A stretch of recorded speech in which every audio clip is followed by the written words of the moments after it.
Watripa, Pak. Apa tuntutannya? Tuntutannya supaya PT ini, Pak, sesuai dengan HGU yang sudah dilakukan, Pak. Dengan mengambil hak rakyat. Memangnya selama ini ada mereka mengambil menyerobot di luas batas HGU. Luar batas HGU. Nah, Seperti yang mana tuh, Pak? seperti KA itu sampai ke pinggir laut. Jadi hak Watripa ini kami selaku masyarakat, hak rakyat ini di mana lagi? KA itu apa, Pak? KA itu PT KA. Nah, KA Kalistal. Kesalah. Apa sih ada sering kejadian bencana alam berupa banjir atau erosi lainnya? Ya, erosi lainnya bencana alam. Dalam per tahun berapa kali itu Saya kira dalam tahun sampai 2 kali. banjirnya? Banjirnya. Oke, dengan kehadirannya Pak Menteri sekarang nih, apa harapannya?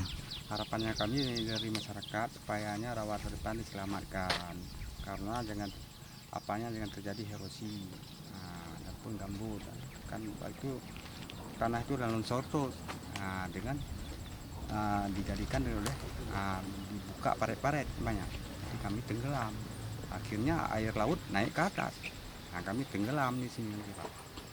Berarti setidaknya pemerintah pusat harus menangani ini dengan cara sistem penanaman pohon gitu ya? Ya, membuat pemerintah supaya Rawatripa itu dengan menanamkan sebagai menanam pohon supaya dia lestari alam. Makanya yang maksudkan oleh masyarakat.